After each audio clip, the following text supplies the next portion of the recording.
If President Donald J. Trump and President Barack Obama can come together, then maybe we can get AOC and Candace Owens in the same room. Then maybe we can get Chris Cuomo and Sean Hannity in the same room. Then maybe we can get Tucker Carlson and Rachel Maddow or Anderson Cooper in the same room. Can you imagine if that were to actually become a reality? Oh my gosh.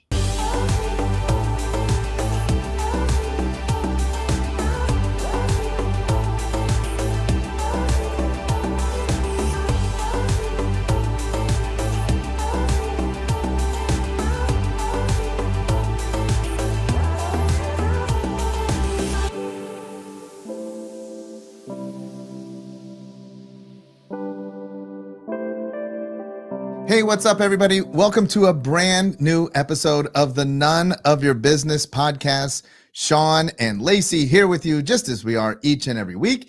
This week, we are super excited to be presenting to you yet again a super special guest. People must get tired of us saying that, but we bring on some pretty amazing people that have big things to share with you. If you are a service provider and you are looking to reach more people, to make a bigger impact and to create the lifestyle of your dreams, well, this is the place to be. Make sure you share this podcast with your friends because we're trying to help you to make a huge, massive impact. We want to reach people with your service. We want to change the world together.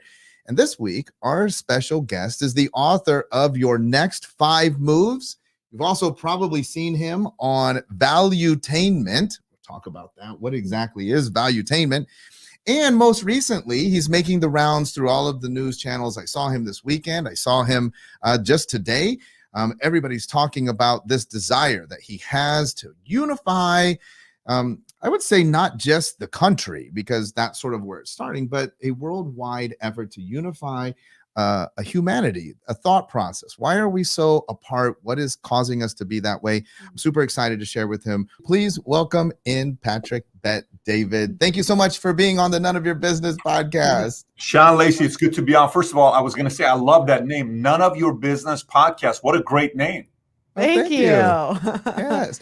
We're super excited to have you on. We have so much to talk about. We've got Next 5 Moves. We've got Valuetainment. We've got your efforts, your project, your inspiration of unity. We want to talk about that as well. And also, we did a quick promo with you. I also want to make sure that we talk about what you think is coming as far as the economy is concerned, as far as what it's going to look like to transact business in the upcoming 12 months and what our viewers and listeners need to be doing to get ready. Let's jump in with your book, Next 5 Moves, available on Amazon. If you don't have this, we were saying during the break, all of our BDC coaches have read the book. So many of our Black Diamond Club members have read the book. What a phenomenal book. 5 things, thinking ahead like a chess master that you need to know in order to be prepping and winning the game, which in large respects, Patrick, our audience is going to be right on course with you. A lot of our clientele strongly believes that the game is rigged. But if the game is rigged, you must then be able to anticipate. Tell us sort of this why behind the Next 5 Moves. You know, as a guy coming up early on, as an entrepreneur, I'm 22, 23 years old. I wake up one morning and my phone, my girlfriend broke up with me because she said I'm working too hard on a business and all you care about is your business. My mother told me, you're not calling me anymore. What happened to the son who loved his mommy? I haven't heard from you for a while. My number one agent quit and left me in an email resigning. And the number one customer that was about to pay me somewhere around $10,000 of commission just canceled. And it's 6 o'clock in the morning, 6:30 in the morning, and all this stuff I wake up to. And I'm sitting there. All I'm thinking myself is, what do I handle first? Do I call mom first? Do I call my girl first? Do I call the client or the agent first? If I call my mom, she's going to be able to use the typical mom guilt against me forever. So what am I going to do? Every time I'm going to feel guilty the rest of my life because I haven't yet met a son yet that's been able to fully make his or her mom, his mom happy, right? It's just tough for us to do, but they need to know we love them. Great. Do I go meet the girlfriend that doesn't support me wanting to work my tail off and go do something big with my life? If I do go support her for a day and say we have a good time, I get back into that relationship for another 6 months, and long term, I know this is not going to work out. and it's going to prevent me from having my dreams become a reality? Is that what I go solve for? Do I call the client to save the commission? Do I call the agent who wrote the policy and cancel to get the story from him? Maybe I want to get more info from the client because, simultaneously, both of these guys have. So who do I call? In that moment, I ask myself, I would like to know the best entrepreneur leaders in the world. What would they do first? Then second, then third, then fourth. Okay. And that whole game of what to do first became sequencing to me. So everything in my life became about sequencing. Okay. Everything in my life became about sequencing. Marriage is sequencing. Kids is sequencing. Raising capital is sequencing. You raise early, you give up equity a lot. You raise early, maybe better off raising debt rather than raising equity. Maybe who do I hire first? Do I first hire an assistant? Do I hire a biz dev person? Do I bring a CFO? Do I bring a CMO? Do I bring a CSO? Who do I bring first? Do I go and, sell to my family first? Do I sell to strangers first? When I wake up in the morning, what do I do first? What is the right sequencing? When I go to the office, who do I call first? Do I call my existing clients? Do I call my prospects? Do I call the follow-ups? Do I call my big clients? Do I call my small clients? Everything in my mind became about sequencing. So the whole idea about your next 5 moves is to constantly be thinking about what is the next move you need to make at this current phase of your life. And why not just the next move? Why do I need to be 5 moves out ahead? Sure. And if you can be just the next move, but you're going to be a statistic like everybody else if you just want to make the next move. If you sit here right now and you're not thinking about, there was a time 15 years ago, I didn't even know what midterms were. There was a time 15 years ago, I didn't even know what political party I was a part of. I remember I was 14 years old. I asked my mother, I said, Mom, everybody in school is now talking a little bit of politics because people are pissed off apparently at whoever the president is. Mom, what are we? Are we Democrats or Republicans? She said, we're Democrats. I said, really? Awesome. Why are we Democrats? She said, because Democrats are for the poor, Republicans are for the rich. I said, shit, I want to be a Republican one day. and not because I want to be a Republican. My point, I don't even know what it means to be a Republican. I just want to be rich one day because I hated being broke. And my dad works at a 99-cent store. And we're in a Section 8 family. I'm lunch ticket kid going to school and selling my lunch ticket for half the groceries to go buy baseball cards.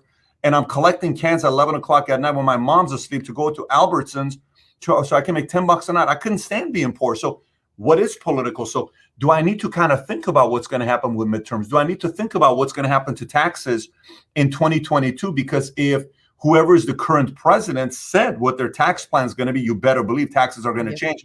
Next year, should I just think about my tax plan this year? Should I be talking to my CPA or what the likelihood of a taxes changing next year? And what are some things that everything is about 10, 15 moves. And the further you can go out, the bigger the advantage you have. Now, it's not easy at first to think that way. And they're not always going to be exactly the moves you think about because there's curveballs. Like when you're playing a football game, you're not always going to have the move that you have. Sometimes there's audibles you got to call. Sometimes you got to make some adjustments. Sometimes there's an ability to be nimble and make the right adjustments at the right time. But I want to have a plan moving forward. So that's why, it's beneficial to have more than one move mapped out.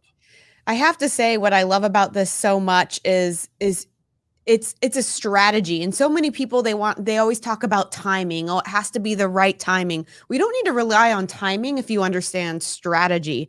And what I like what you said, that you become a statistic if you only have the next move, because one move isn't a strategy. And that's where so many people get lost. All they're focusing on is that one foot right in front of the other one.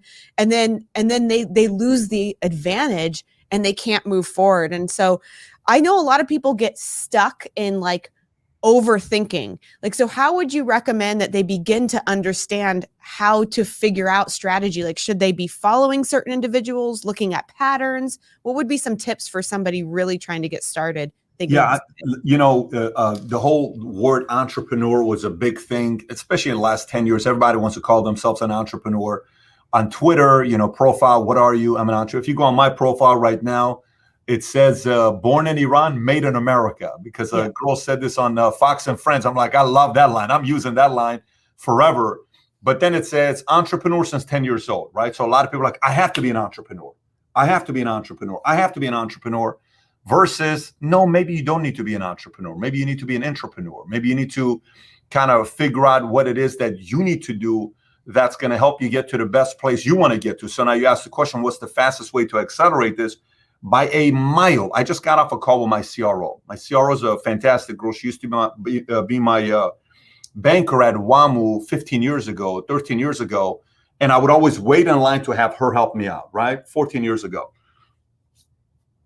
And eventually one day I'm sitting down, she's opening up an account for one of my ISOs, a merchant account company had at that time. And I told my wife, while I'm talking to my wife, she's sitting in front of me, I said, we need somebody to handle all the finances right now for one of these businesses. And she says, how about me?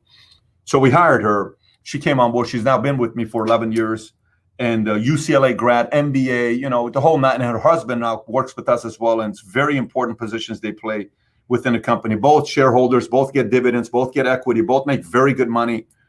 And she was asking me a question today. She says, the transition the company right now is going because, we now have 7, 8 C-suite executives. There used to be time I was the only C-suite executive with one other person. So it was a little bit more of a nimble environment. Now we have more employees. We used to have 5 sales offices. Now we have 150 sales offices. We used to have 300 insurance agents. Now we got 16,000 insurance agents. We used to only sell 200 policies a month. Now we're selling 12,000 policies a month. So what do we do? And I told her something. I said, look, you have the advantage of two perspectives that very few people are going to have. She said, what's that? I said, you've been able to shadow a wartime leader. I'm a wartime CEO. Naturally, I'm not peacetime. I'm wartime. I'm learning how to be peacetime. Everything to me is a war. Everything's like, oh, what are we going to do? This guy's trying to take us out of the thread. We need money. We're running out. We need to be. Everything is, hey, it's wartime. You're in that mindset. I said, you know what it is to shadow a wartime leader and how a wartime leader wins. I said, but now you're also getting the ability to work with other peacetime leaders. I said, don't get it twisted. Both are necessary. So you're asking the question, what's the fastest way to accelerate? If the person listening to this has the opportunity to shadow somebody at their peak, like when they're peaking, you have an edge over everybody else because you have to see this person when they're upset. You have to see them while they're winning, while they're losing, while they just got knocked out, while they just got their wins knocked out. You have to see them while they just got embarrassed, humiliated. How do they handle it right now? If you can have the opportunity to see that, oh my gosh, you got years stuff that you're never going to get from an MBA. MBA, you're going to go read 200 case studies of what Toyota did or what Rob Parsons did or whatever all these guys did. But when you work with somebody close, you're actually going to see how that's taken care of. So if you can figure out a way to shadow somebody, you can learn 10 years in a span of 6 to 12 months. Well, this is a super small podcast, so maybe you'll feel a little more at ease. If we were watching you, if we were shadowing you in your most embarrassing moment in business, what would we have seen? Oh, just take a guess. I mean, make a list, all of it. What do you want to know? You want to know about me not having a clue in a board meeting while they say, anybody want to second this? And I'm just sitting, I'm like, what the hell is seconding this? I don't know what meaning. Hey, Patrick, do you second this? I'm sorry, second what? I'm here with you. Do I have a second? No, do you second this? And I have to go on Google. Do I second this board meeting? Oh, I second this. Okay, great, right. You're hiring people. Okay, so now you hired somebody, a C-suite executive. He's asking you, what is your expectation of me? I have no clue. I'm just like, can you just do your job? What is that? So I have no idea. Just do your job. Well, how you want me to get? How am I going to get bonus? I don't know how to bonus. You did a good job. Here's 10 grand. No, you got to tell me. Okay, so that's pretty messed up. Raising money. So tell me, how much you want to give up on this? And do you want to do an RBF loan? Do you want to do a mezzanine? Do you want to do you want an active investor, passive investor? Which one of these markers do you want to give up? Which one of these? I have no idea. I mean, go from the most elementary stuff to benefits, to HR, to stuff you can't say in an interview, to the dumbest things you could say in a manager's meeting, stuff that's absolutely inappropriate, to the most intellectual stuff while you're dealing with $200 billion insurance companies, while you're negotiating with them in the boardroom and you're selling them on who you're going to be one day, and you're saying some stuff that makes no sense. I've made all the mistakes, every one of them. But what I did learn, one of the best quotes I learned, I still don't know who said this quote. It said, a man being pulled by dragged by a bull learns 60 times more than a man who isn't. I prefer to be dragged by the bull because I want to go, oh, man, I learned a lot. 6 months in 10 years. Chunking. I want to learn 10 years of material in 6 months. I don't want to learn 10 years of material in 10 years. Why would I want to do that? I want to put myself in the line of fire. I want to be in it. I want to be in the heat of the moment while things are very difficult, scary, anxiety, panic, worried. Are we going to make it? Are we not going to make it? And then if you come out of that, you're a whole different human being. That's me. Now, that's not everybody, but that's what I prefer to do, because that's how. So if you ask me the questions and the mistakes I've made, we wouldn't need an hour. We would need a few days to be on this podcast today, because this is a long list. That's so powerful for what you just shared, because number one, that tells me that you're willing to put yourself in positions where you don't know the answers, but you're ready to learn them, right? And I can't tell you how many people struggle with putting themselves in positions that they feel like they don't know enough about. And I feel like that's not a good move. That's a dangerous move, because like you said, how long is it going to take you to learn it versus if you just got in the deep end and just went for it. Yep. And every successful person has those moments and fails and doesn't know something. We've been in many meetings where Google's been our best friend. We're like, what did they just ask us? And you have to Google it, but how else are you going to even know to look it up? Yeah. So how do you get good at this? One of the things that we talk about, you say the same in the book, but you have to master math. Money moves, travels fast, deals are made quickly. Any tips for people to get good at math once you do Google and you understand what they're talking about? How come successful people have the ability to do math in their heads? I tell you, math is not like, look, don't get me wrong. I'm a math addict. You're talking to a guy that gets high off of doing math analysis. I mean, so you're talking to the wrong guy. I was in the Army at 18 years old. I was bored. I had nothing to do. I went to a local library and checked out a math analysis book to just do formulas to keep me occupied. So when it comes down to that, I'm the wrong guy because I love math. Now, let's set that aside to the average person, right? What can the average person do when it comes down to math? I was at an event 2 weeks ago. I do 4 events per year. Just so happens I'm doing 2 events in the span of 4 weeks. Yours is one of them. And, obviously, the one that I do max 4 speaking engagements every year. I don't have the bandwidth to go, and some of them that come to us from friends and people that we have, I'll make those opportunities and I'll go attend. So I appreciate the invite. I'm looking forward to coming and spending time with you guys. But guy asked me a question. He says, I watch some of the videos you do. How the hell do you go so, on the topics that you do? And I watch him like, oh my gosh, this guy's so smart. And man, where does he have the brain? How did you get to becoming so smart? And he had a 1.8 GPA. I'm like, it's such a question like that impresses people, but that's something I can actually transfer to another individual. And here's what it is. I said, say, for instance, we're having a conversation and somebody asks a question. They say, what's really happening right now in America is these media companies are using a lot of propagandas, and the government's using a lot of propagandas to pin people against each other. Now, you may be somebody sitting there, you're like, yeah. And you're like, I don't know what a propaganda is. And what's really happening is a lot of leaders are gaslighting us. I mean, if you're an immigrant and you've never heard the word gaslighting, that's a pretty heavy word. You're like, wait, what are they doing to us? They're gaslighting us? I'm from Middle East. You don't say gaslighting. That's a scary word. We're gaslighting. You're gaslighting people? So then, if I'm at that meeting, there's a few different there's a few different ways people react to that conversation. You just heard 2 words you know nothing about, okay? The average person does what? Nothing. They just shake their head, yeah, and they just walk. The level 2 person says, yeah, and it goes up here. Propaganda definition, okay? So they're looking at the person, just kind of looking at their phones. Information, especially in a biased or misleading nature, used to promote or publicize a particular political cause or point of view. That's right. That is I got it. So propaganda. Okay.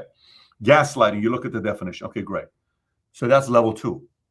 A level 3 person, when they get in the car after being away from these people, it's like, well, I don't want to be in a conversation like this where I can't give an educated opinion on, because then you're irrelevant. No one's going to remember you. So it's okay. Biggest propagandas of all time. hypothetically. So I go and I'm searching it right now while I'm talking to you. So famous propaganda posters of the last 100 years. Okay. So I want you, the army, when they use that, right? You join the army. Then it's the girl with the, muscle. Then it's hope. We can do it. All this stuff. Okay. Then I kind of got the poster with, perfect. Now, then another person goes and spends 2 hours researching, watching videos, educating themselves on what the idea of propaganda is. So now fast forward, 6 months later, you're in a meeting. You're at a dinner and you're trying to earn this person's business. And he is very much got opinions about politics. And he makes a couple of opinions about politics. And he said, you know what, John, I'd have to agree with you. When you're looking at what happened back in the 60s, when some of the propaganda was used, by Soviet Union, USSR, and what took place with, Cuba, and you saw that kind of spreading into Venezuela, and how a great nation like Venezuela went from being the largest in the world with the amount of oil they had reserves to now, look what happened to their country. It's a shame what happened to it. John says, who's that guy? Now you leave. He's thinking about you, right? Okay.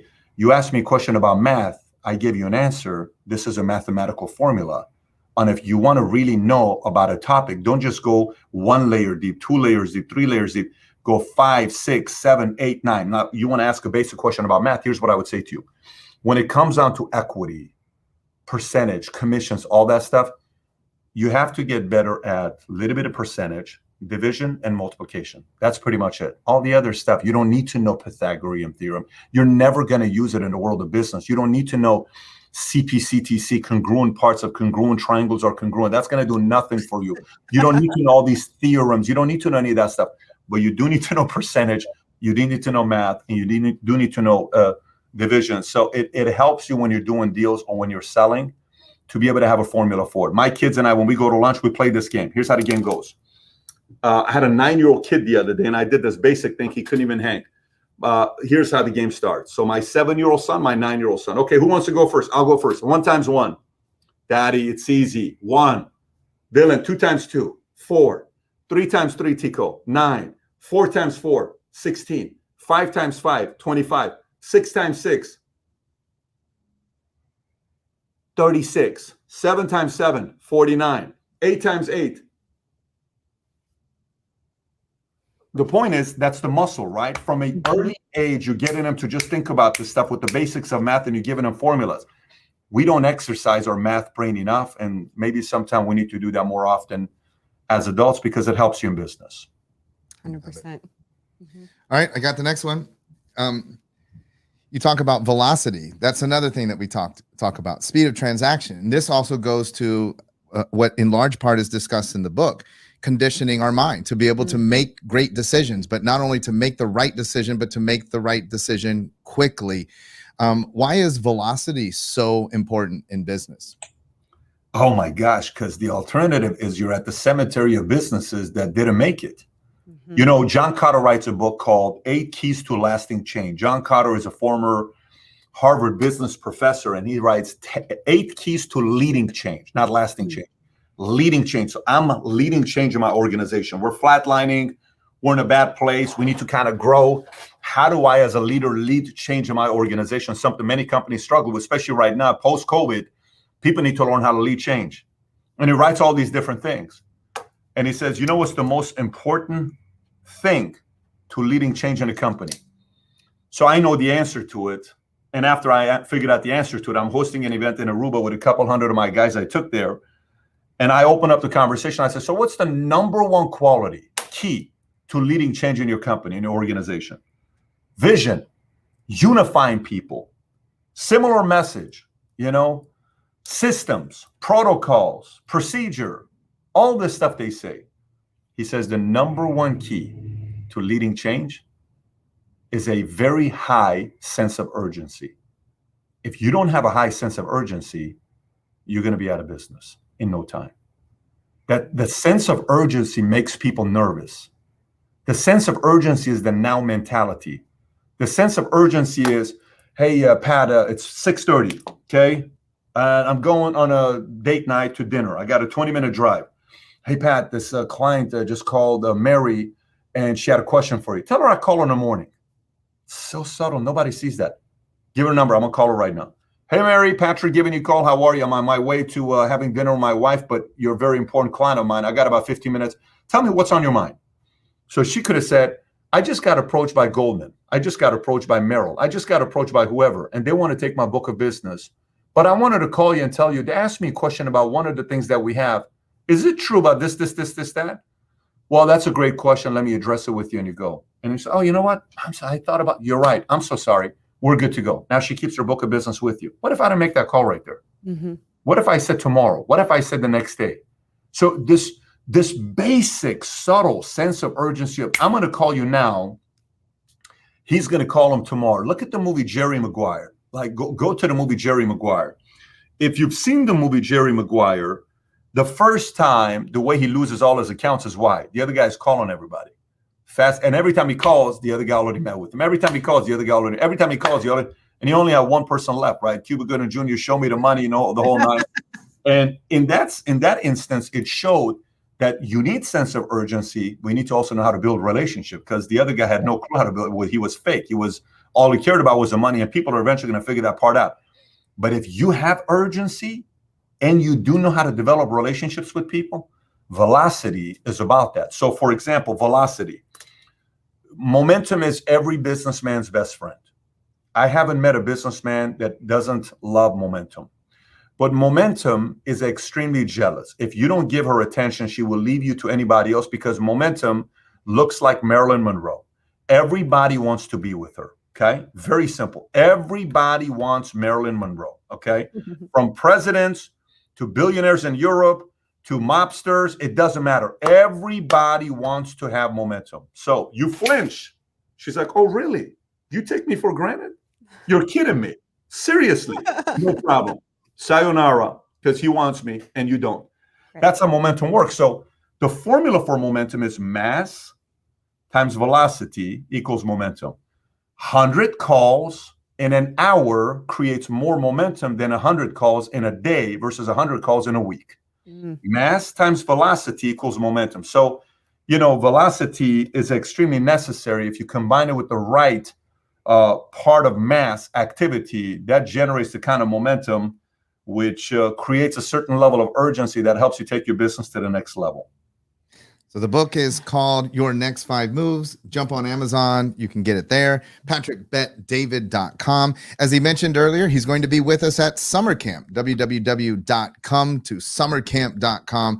Make sure that you engage on all of these things. And if for some reason, I don't know, you just got an iPhone, he's on every single social media channel. Make sure you plug in. He's dropping great content all the time. Super valuable and super useful. Let's jump on that political soapbox for a second, because you do a lot of work where you talk a lot about politics. But like you said, historically, kind of learning it, navigating it, not even being born in the country. So not having like an invested interest in one side or the other. From where you sit, what do you see going on in this country, in the United States, in our politics? Yeah, so there's a few things you have to be, few organizations that we have to keep in mind that has influence over us, okay? So let's go through all of them. Number one is the influence of a president. Number two is the influence of Congress, okay? Then you got governors and senators. So let's put those guys together. Congress, Senate, governor, let's put them together. President, let's put him by himself. Then you got our educational system that we have, universities, okay? Then you have virtual governments, which is such as Facebook, YouTube, Twitter. Those are essentially for virtual governments. And then you have church that you're dealing with. And then you have mainstream media. Okay, so let's put those out there. Obviously, you got Hollywood on that list as well, but let's set Hollywood aside, as much as they play a very, very big role. Okay, I don't know if people know this or not. Just an interesting fact. Do you know who produced the first Titanic movie? Producer, no. Mm-mm. Do you know who was the first director of the first Titanic movie? Okay. The first director of the Titanic movie was a German leader who started World War II. Okay. Do you know what his name is? It's exactly who you think it is. Its first name is Adolf. You know what his last name is? Right. He produced Titanic. And in the first Titanic, if you go Google it, I want to encourage you to do it. So remember, layers deeper, go to Wikipedia, type in Titanic, the first one, and then Control F Hitler. You'll see it. In the movie, guess who the hero is in that movie? The hero in that movie is a Nazi soldier. He saved the world. So in that movie, it got people to think, oh my gosh, what a noble cause, right? Let's talk about power of movies. John Q, Denzel Washington, one of my favorite movies of all time. What did John Q get us to think about? John Q got American people to think about even poor people need health insurance. John Q was about Affordable Health Care Act way before we even thought about it, because all we saw is that scene when he said, I don't bury my son. Got the chills all over my body. My son buries me. I don't bury my son. Remember that emotional session where he's standing right there, he's about ready to give his heart, and we're all in tears crying, and we're feeling it. You sat there and you said, why the hell is that doctor saying no to a $250,000 heart, and you're not giving it to this poor kid? We should give it to him. We sat back and we said, oh my God, I have to pay attention to this argument a little bit more, right? Okay. Go to social media today, okay? Go to the amount of mind that are watching social media versus mainstream. Go look at mainstream media, that, you know, their business model. If you had to really study the business model of mainstream media, how does mainstream media make money? Any C-letter word is how they make their money. Change, you know, conflict, controversy, that's how they make their money. So the more of there is of that, the more money they make. Look at today. These mainstream medias don't make money. If you go, so the other day I'm doing my podcast and I went up there and I went on Fox, okay? And I went on CNN and MSNBC's YouTube channel. We're testing this live. I went to the last 2 weeks of Fox, CNN, and MSNBC, all the videos they uploaded on YouTube, and I looked at their top 15 most viewed videos. What keyword was in all of them? Watch this. In MSNBC, 13 out of the 15 titles all had one word in every single one of them. What do you think that one word was in 13 out of the top 15 most viewed videos? What do you think that one word is? It's a T-letter word, and you know what it is. It's called Trump, right? If you go on Fox, and when I looked at their top 15 videos, out of the top 15 videos, what word do you think they had? And you're not going to get this one right, because most people will say Biden, but it wasn't Biden. Out of the 15 videos, 10 out of the 15 was Kamala, because whoever people dislike on the opposite side more, that brings eyeballs. So we can't be naive about it and not realize that they're both toying with us, because they both know what gets our level of interest. One side hates one guy, one side hates the other guy. Keep talking about it, because that sells. So we have to be a little bit more aware to know that this is taking place. And these are some of the conversations that we need to be having with our kids as they're growing up, because if you don't have these types of conversations, the teachers will, the professors will, and then eventually they're going to be naive and buy into something else. So there was a time that I didn't believe in knowing anything about politics. There was a time that I didn't want to know anything. But I read a quote once by Plato, I think it was by Plato, who said, those who don't study politics will be governed by fools who do. Let me say that one more time. Those who don't study politics will be governed by fools who do. Well, we got a kind of few fools in, politics today that we should kind of be paying attention to what's really taking place, because my future is kind of predicated on me paying attention to this stuff. And there was a time where we followed that basic rule in business. You know what the basic rule, by the way, a lot of people still follow what I'm about to tell you. The basic rule in business is what? Never talk about, politics, never talk about religion, never talk about this stuff, because you're going to offend people. Well, here's what I've learned from billionaires and most rich people I know. Some of the most powerful people that I know, rich people that I know, it's all I want to talk about, to be honest with you. What do you want me to do? And low and middle income people don't want to talk because we're not supposed to. No, I'm sorry. I want to know what the hell is going on. Warren Buffett spends 4 hours a day reading the news. What do you think he's reading about? Do you think he's just reading about stocks, bonds, and mutual funds? No, he's probably reading about everything that's going on because it affects his business. So the moment I figured out this part, I try to fight it as much as possible. But then I realized, today there's one thing that's missing in America. There was a book written by Lawrence Miller. It's called Barbarians to Bureaucrats. And in the book, he talks about different phases companies go through. The first phase, you have a prophet. The prophet is George Washington. The prophet is Benjamin Rush. The prophet is Adams, Franklin, Jefferson. They're the prophets. We have an idea. We escape. We'll go away from Britain. We start our own country called United States of America. Then you have the barbarians. So the prophet is also Steve Jobs. He's the visionary. One day we're going to be this, right? Then you have the barbarians. The barbarians are the ones that are not afraid to go to war and battle it out. Sometimes the prophet is a barbarian, like Jobs was a prophet, but he's also a barbarian. Washington was a prophet, but he's also a general. So sometimes you have both of them. Then shows up the builders and explorers, okay, which they start building and hey, John D. Rockefeller, I'm going to go build trains. Andrew Carnegie, I'm going to go build whatever business. JP Morgan Chase, they build builders and explorers. Let's go see what we can build over here. Then show up the administrators, lawyers, which screw everything up. Then after the administrators comes the bureaucrats and aristocrats. Then shit hits the fan. If you're lucky, in every country and organization or company, a synergist shows up. When a synergist shows up, the synergist specializes in three things. They diffuse issues, they unify, and they're glues. And a synergist has to have a strong personality that's not afraid of both sides.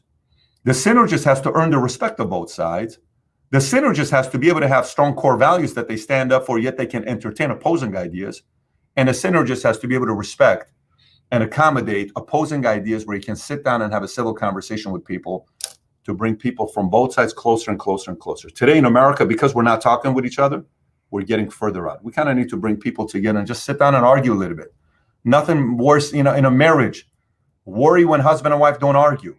If husband and wife are arguing, they're probably doing okay. If they're not arguing, I guarantee they're probably arguing with somebody else. You know what I'm saying? It's kind of better for the two of you to argue than to argue with somebody else. So that, I don't know what you got out of what I just said the last 5 minutes, the rant I went on about politics, but that's kind of how I see politics today. Yeah, and I think there's a lot of value there. And one of the things that you touched on briefly, what about a lot of the people, maybe actually in the middle, that feel like one of the reasons why I hear that people don't get involved. And to the level that you're involved, it's a different involvement, you personally, but it is a big involvement. But a lot of people don't want to even sniff out being involved because they feel like it doesn't matter. What do you say to those people?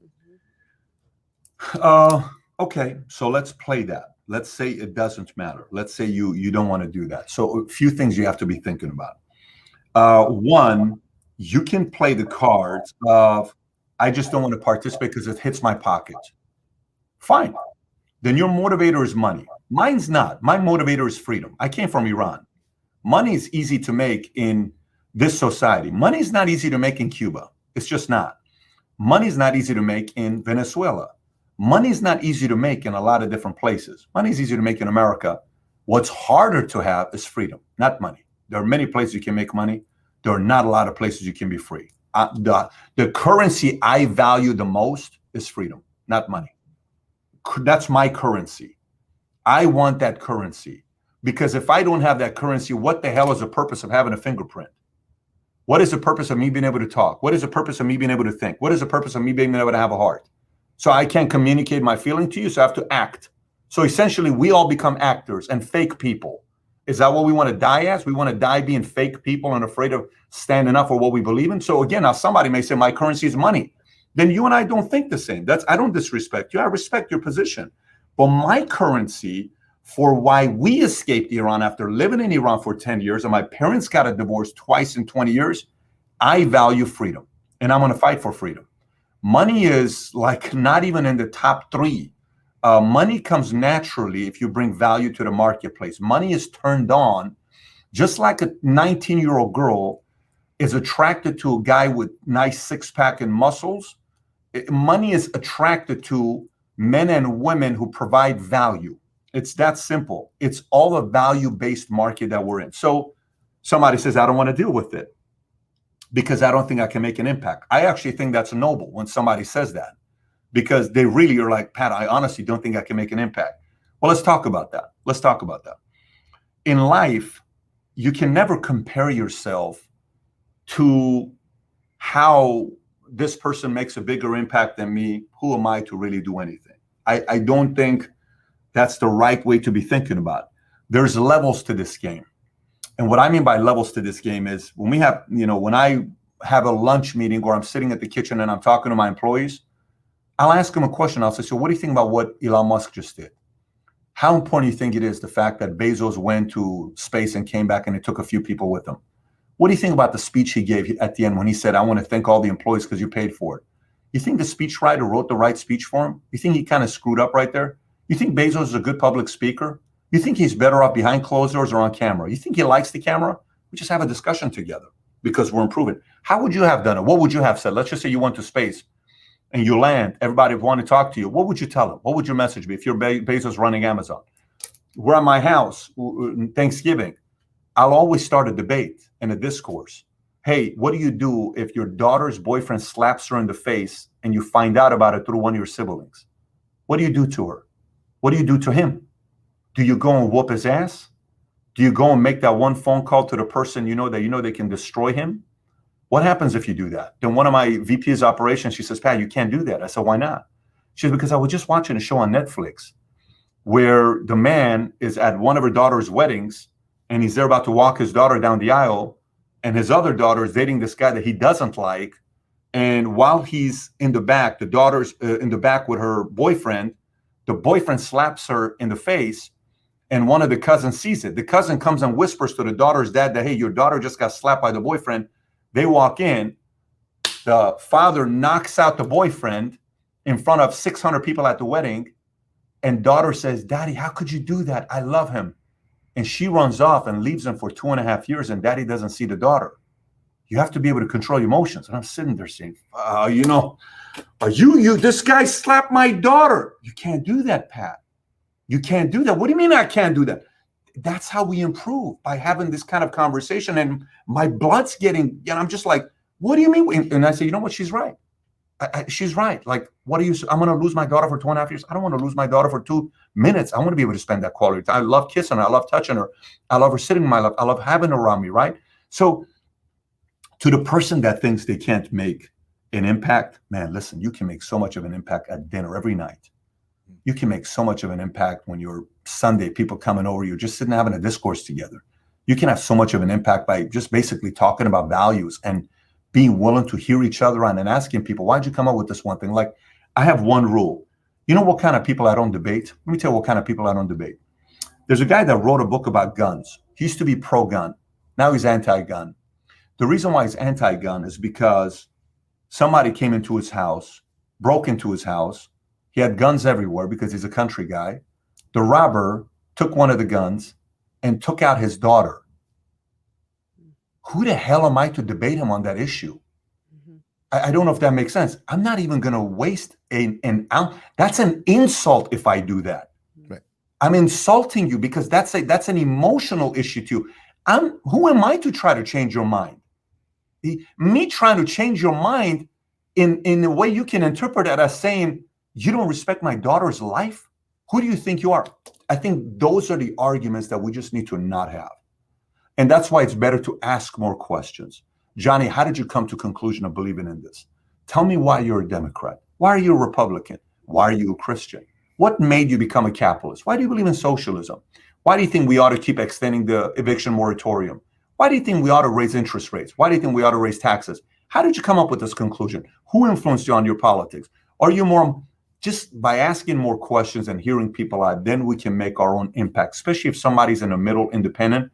Because the people that have the ability to make the biggest impact, quite frankly, are the ones in the middle. Because the people in the middle, what they have is they pull everybody in a little bit.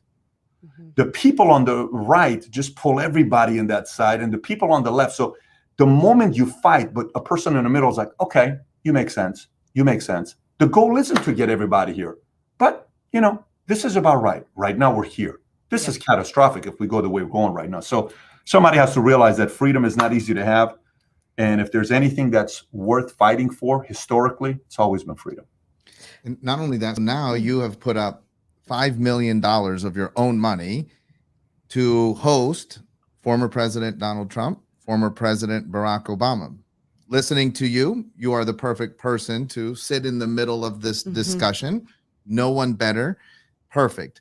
Do you think it will happen? If yes, why? And if not, why not? Somebody on Twitter today said, Barack Obama, not in a million years, should sit down with a sleazy person as, Donald Trump. We don't need people like that in power because it's people like that America got to where we are today, right? That's what she said. And it's on my Twitter account. Somebody wants to see it. Then I responded with this. And by the way, this person's a verified person, a very well-known author. She's done some work. I said, comments like this is exactly why America is divided.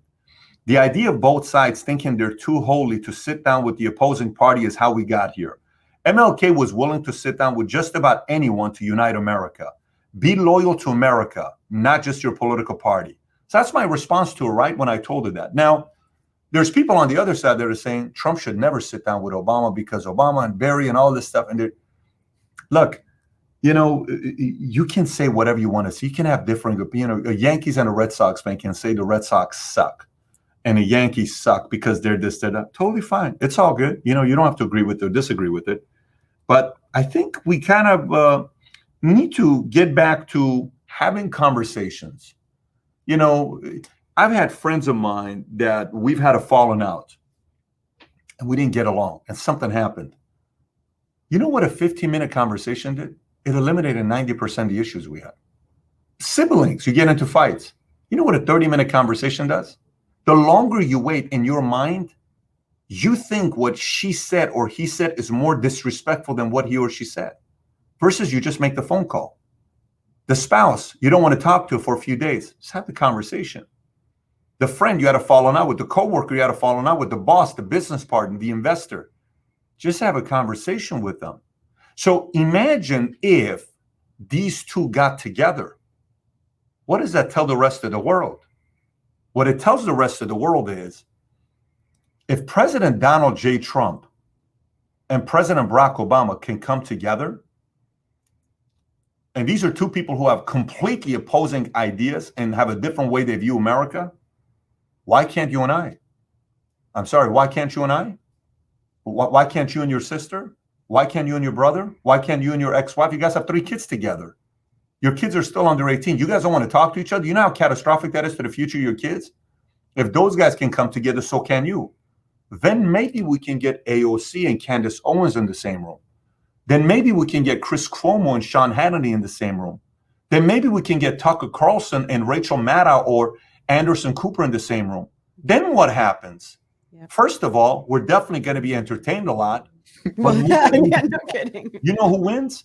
When 2 ideas clash, a great idea is born. You'll always see a great idea is born is when 2 other ideas clash. But if an idea stays by itself and doesn't clash against other ideas, it may not be the best idea. So, do I believe this is going to happen or not? I wouldn't do it if I didn't believe it can happen.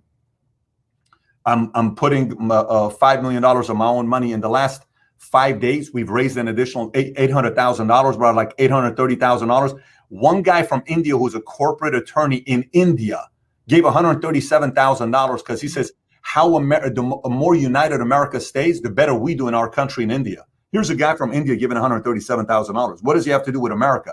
Look how big of an impact U.S. has on the rest of the world. So, look, we're in conversation with some of the people in each camp.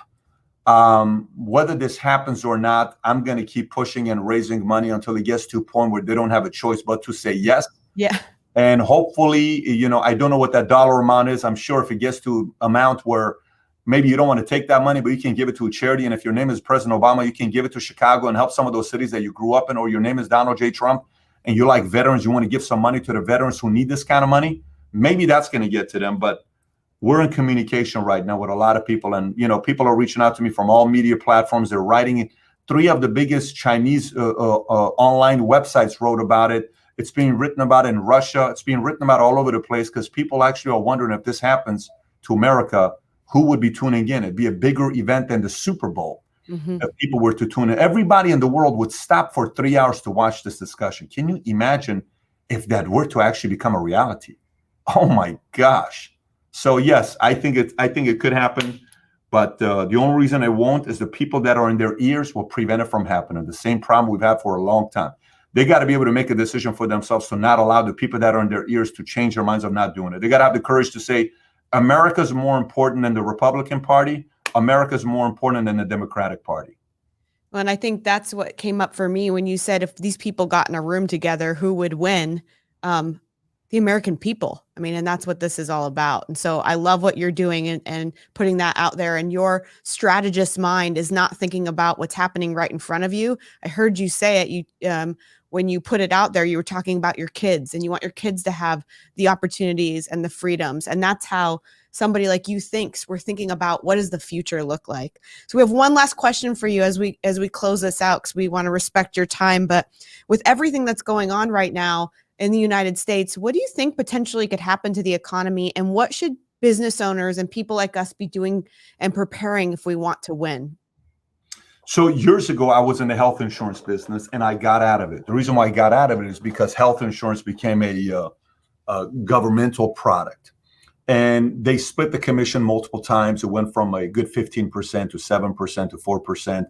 And you couldn't compete in the marketplace because you're competing with the government. And if you compete with the government, you ain't never going to win, because they don't care if you leave a negative review on their, Glassdoor. They don't care who you ever told a DMV person, I want to write a review about you on Yelp. They say, I'm sorry, go write it. Write 20 of them. Nobody gives a shit if you want to write a negative. We're freaking working for the public. We don't matter if I get the hell out of here. They can talk to you that way and no one cares. Right. So, for me, if somebody is watching this, you have to know what you have zero control over, and don't put any energy into things you have no control over. Meaning, what's been done is done with the election process. Stop worrying about it. It's been done. Okay. If you want to do anything different about it, we'll make the adjustments. Taxes are going up next year, no matter what. So that's an inevitable thing. Powell is probably going to keep the interest rates low till 2023. So that's the number everybody keeps talking about, and he keeps saying it, that's the direction it's going. Inflation is coming. We printed $6.5 trillion of money. 40% of all of America's money ever printed was printed in the last 16 months. Let me say that one more time. 40% of all the money America ever printed was printed in the last 16 months. We're a 245-year-old country. In the last 16 months, 40% was printed. Now, here's one of the things we learned. If there's a case study we learned, was the following. They $6.5 trillion, $3.5 trillion went to the government. Say the other $3 trillion trickled down to the people, the money they give, all this other stuff. Who got richer the last 16 months? Did the poor get richer? Did the rich get richer? Did the super rich get like crazy richer? Oh my gosh. At the beginning of the pandemic, I think Musk was only worth $25 billion. He's worth a couple $100 billion. Bezos worth a couple $100 billion. Ballmer just joined a $100 billion camp. I made more money in the last 9 months than I've made my entire lifetime. Let me say that one more time. I'm 42 years old. I made more money in the last 9 months than in my entire lifetime. Why is that? Here's why. Because if you give money to people that don't know how to handle money, the money's always going to flow to the top. Always. If you give money to the 23-year-old Pat, I'm going to spend it. If you give money to the 42-year-old Pat, I know how to make more money with it because I have a net now. So if somebody's watching this, you have to know that this is not the last time shutdown is going to be done. Just know that the last 18 months, the shutdown model worked for elections.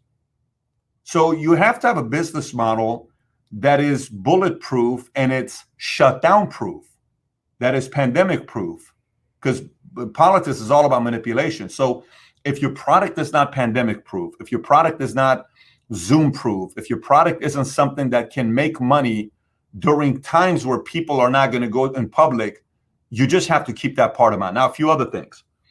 If you're running a business and your business is online, where you can live in a different state, if you're running a business where you have to be in a market, you're in a Hollywood business, you have to be in LA. I get it. If you're a stockbroker and you're a money manager, let's just say you're on Wall Street in New York and you've been there for a while, you kind of can't get away. Fine. But if you're in a business where you can move, you ought to consider moving to a different state today. I lived in California 24 years. I moved my insurance headquarters from California to Dallas. I was there for 5 years. And I've been in South Florida now for the last 6 months. Okay. And Florida to me is, if California and Texas had a baby, it would be Florida. Very simple. That's kind of how I see it when I think about Florida. So you got to think about areas you want to move to, because you have to think about taxes, low regulation. You have to think about who's more control hovering all over you, like New York, California, Illinois, and who's going to give you a little bit more breathing room. I did a video one time titled 10 Reasons Why I Moved to Florida. If you've never seen it, I give you my 10 reasons why I moved to Florida. So you got to think about moving. But at the same time, let me give you some good news. Just like the rich got richer the last 16 months and the poor got poorer in the last 16 months, there was also a lot of new wealth that was made in the last 16 months. A lot of new wealth. A lot of new wealth. What does that mean? The next 6, 12, 24 months, those who have the right strategies in place post-pandemic, just watch what kind of money is about to be made the next 24 months. Just watch. Just watch what kind of money is about to be made next 24 months. And not only that, just watch what kind of new leaders are going to be born the next 24 months. We're going to have the kind of influencers who come out only after crisis, where people are going to say, wow, that guy made a name for himself during crisis. That girl made a name for himself during crisis. That couple made a name for, that business made a name for themselves. During times of crisis is when you win. So we're going to find out in the next 24 months who got lucky the last 16 months and who didn't get lucky the last 16 months. That's just the truth.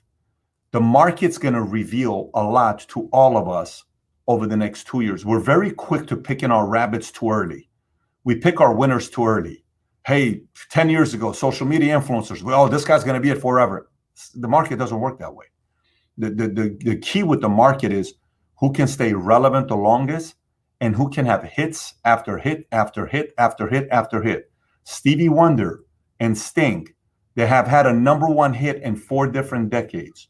If you can stay relevant, it's because you can win in good times, in bad times, in terrible times, and obviously in great times.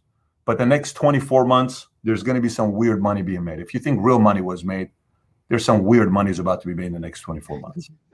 That totally reminds me of the book Pendulum. You know, we're 2 years away from the peak of the we society, but we're now inside the window when you will see the emergence of the figures that signal that trend. That shift. I mean, and that just fits exactly what Patrick is saying. Thank you so much for being with us. You crushed it. We honestly cannot wait to meet you in person, to share with you. And I'm going to tell you this.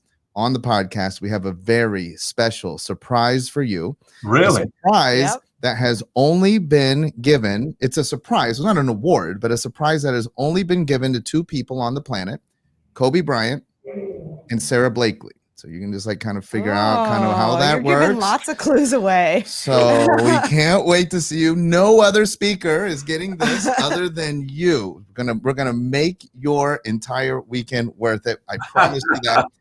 We can't wait to see you. I'm looking forward to it. I'm definitely looking forward to being with you guys here in a few weeks. Thank you so much, Patrick, for being on. Hey, everybody, we'll be back again next week with a brand new episode of the None of Your Business podcast. Until then, take care of your friends, your family. Be safe. Let's get out and touch a lot of people's lives.